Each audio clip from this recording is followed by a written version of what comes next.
আসসালামু আলাইকুম। Cooking recipe চ্যানেলে আপনাদেরকে স্বাগত জানাই। আজ আপনাদের সঙ্গে শেয়ার করব একটা ডিম আর একটা সেদ্ধ আলু গ্রেট করে দিয়ে খুবই সুন্দর একটা রেসিপি। এই রেসিপিটা আপনারা বাচ্চাদের স্কুল টিফিনেও দিতে পারেন বা সকালের ব্রেকফাস্টও আপনারা এটা খেতে পারেন। খেতে খুবই টেস্ট হয়। হাতে মাত্র 10 মিনিট সময় থাকলে আপনারা এই রেসিপিটা তৈরি করে নিতে পারবেন। আশা করছি আপনাদেরকে এই সহজ রেসিপিটা খুবই ভালো লাগবে। অবশ্যই স্কিপ না করে পুরো রেসিপিটা দেখে নেবেন। চলুন কথা না বাড়িয়ে রেসিপিটা শুরু করি। এখানে দেখুন একটা মিক্সিং বোল নিয়েছি। এবার এখানে আমি একটা ডিম ভেঙে নিচ্ছি। তো এখানে আমি একটা ডিমই নিচ্ছি। আপনারা যদি বেশি করে বানান তাহলে কিন্তু 2 বা 3টে ডিমও আপনারা নিতে পারেন। এখানে দেখুন একটা মিডিয়াম সাইজের আলু সেদ্ধ করে নিয়েছি। এবার আলুটা আমি গ্রেট করে নিচ্ছি। আপনারা চাইলে হাত দিয়েও খুব ভালোভাবে ম্যাশ করে নিতে পারেন। তো আমি গ্রেটারে গ্রেট করে নিলাম। দেখুন সম্পূর্ণ আলু গ্রেট করা হয়ে গিয়েছে। এবার এখানে দিয়ে দিচ্ছি একটা ছোট সাইজের পেঁয়াজ কুচি। পেঁয়াজগুলো আমি ছোট ছোট করে কুচি করে নিয়েছি। এবার এখানে দিয়ে দিচ্ছি অল্প একটু ক্যাপসিকাম কুচি, দিয়ে দিচ্ছি 2টো কাঁচামরিচ কুচি। আপনারা যেমন ঝাল খেতে পছন্দ করেন সেইভাবে করে এখানে কাঁচামরিচ দিয়ে দেবেন। আর বাচ্চাদেরকে বানিয়ে দিলে কাঁচামরিচটা আপনারা স্কিপ করতে পারেন। দিয়ে দিলাম স্বাদ মতো লবণ আর দিয়ে দিচ্ছি সামান্য একটু হলুদের গুঁড়ো। এবার আমি এখানে দিয়ে দিচ্ছি অল্প একটু জিরা গুঁড়ো। এবার আমি এখানে দিয়ে দিচ্ছি হাফ চামচ মতো ম্যাগি মশলা। ম্যাগি মশলা দিলে কিন্তু টেস্টটা খুবই ভালো আসবে, আপনারা একটু দেওয়ার চেষ্টা করবেন। এবার সবগুলোকে খুব ভালোভাবে মিশিয়ে নেব। এখানে আমি চামচ দিয়ে খুব ভালোভাবে মিশিয়ে নিচ্ছি। আপনারা চাইলে হাত দিয়েও কিন্তু মিশিয়ে নিতে পারেন। তো যারা ভিডিওটি দেখছেন একটা লাইক দিয়ে ভিডিওটি কন্টিনিউ করবেন।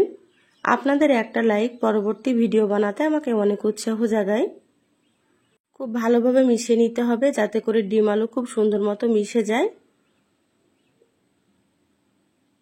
দেখুন মেশানো হয়ে গিয়েছে। এবার আমি এখানে দিয়ে দিচ্ছি 1 চামচ ময়দা। তো এখানে আমি খুব বেশি ময়দা দিলাম না, 1 চামচ মতো দিয়ে দিলাম। আর সামান্য একটু দিয়ে দিচ্ছি পানি। এখানে অল্প একটু ময়দা দিলেই কিন্তু খেতে ভালো লাগবে, খুব বেশি ময়দা হলে ভালো লাগবে না খেতে। আবারও ভালোভাবে মিশিয়ে নিচ্ছি।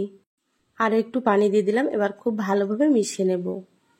খুব বেশি পাতলা করা যাবে না। আমি কিভাবে করে নিচ্ছি আপনারা দেখুন, তাহলে বুঝতে পারবেন। আর আমার চ্যানেলে আরও অনেক রেসিপি আছে, চাইলে আপনারা আমার রেসিপিগুলো দেখে আসতে পারেন। কিছু রেসিপির লিংক আমি আই বাটনে দিয়ে দেব, আপনারা সেখান থেকেও দেখে নিতে পারেন। দেখবেন আমার রেসিপিগুলো আপনাদেরকে ভালো লাগবে। দেখুন খুব ভালোভাবে মিশিয়ে নিয়েছি, মেশানো হয়ে গিয়েছে। এটা এবার আমি সাইডে রেখে দিচ্ছি। তো এইভাবে করে আপনারা কিন্তু সুন্দর করে মিশিয়ে নেবেন। এবার গ্যাস অন করে ফ্রাই প্যান দিয়ে দিলাম। এবার আমি এখানে দিয়ে দিচ্ছি 1 টেবিল চামচ সাদা তেল। তো এখানে আমি সাদা তেল দিয়ে দিলাম, আপনারা চাইলে সর্ষের তেলও দিতে পারেন। তেল খুব ভালোভাবে ফ্রাই প্যানে ছড়িয়ে নিচ্ছি। আর তেলটা আমি হালকা গরম করে নেব। দেখুন তেল হালকা গরম হয়ে গিয়েছে। এবার আমি এখানে ডিম আর আলুর মিশ্রণটা দিয়ে দিলাম। গ্যাসের আঁচ লোতে করে দিলাম। এবার আমি চামচের পিছন দিয়ে সুন্দর করে একটু গোল করে নেব। আর এইভাবে সমান করে নিতে হবে।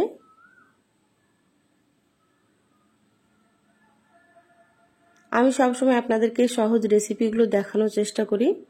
তা আমার রেসিপিগুলো আপনাদেরকে কেমন লাগে অবশ্যই চ্যানেলের কমেন্ট বক্সে জানাবেন। দেখুন খুব ভালোভাবে সমান করে নিয়েছি। এবার আমি ঢাকা দিয়ে 5 মিনিট এটা রান্না করে নেব। গ্যাসের আঁচ লোতে রেখে রান্না করে নিতে হবে। দেখুন 5 মিনিট পর ঢাকাটা খুলে নিচ্ছি।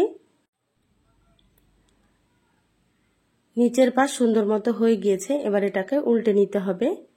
এটা সাবধানে উল্টে নিতে হবে, না হলে ভেঙে যেতে পারে। যেহেতু এটা অনেক নরম হয়, এইভাবে করে একটা প্লেট দিয়ে উল্টে নিতে হবে। দেখুন প্লেট দিয়ে আমি উল্টে নিয়েছি। ফ্রাই প্যানে দেওয়ার ভিডিওটা স্কিপ হয়ে গিয়েছে। তো এইভাবে করে আপনারা আবারও ফ্রাই প্যানে দিয়ে দেবেন। ঢাকা দিয়ে আরও 5 মিনিট আমি করে নেব লো আঁচে।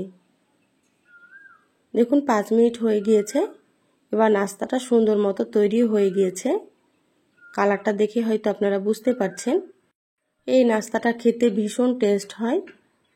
তো দেখুন হয়ে গিয়েছে। এবার আমি একটা খুন্তি দিয়ে পিস পিস করে কেটে নেব। তা আপনারা চাইলে প্লেটে নামিয়ে নিয়েও কিন্তু কেটে নিতে পারেন।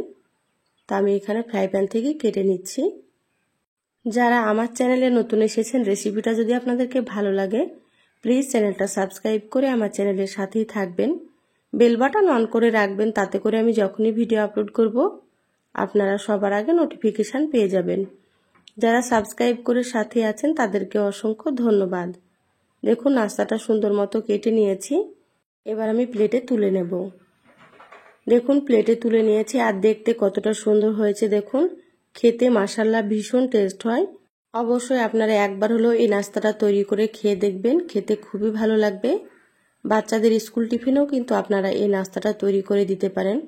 বাচ্চারা কিন্তু খুবই মজা করে খেয়ে নেবে।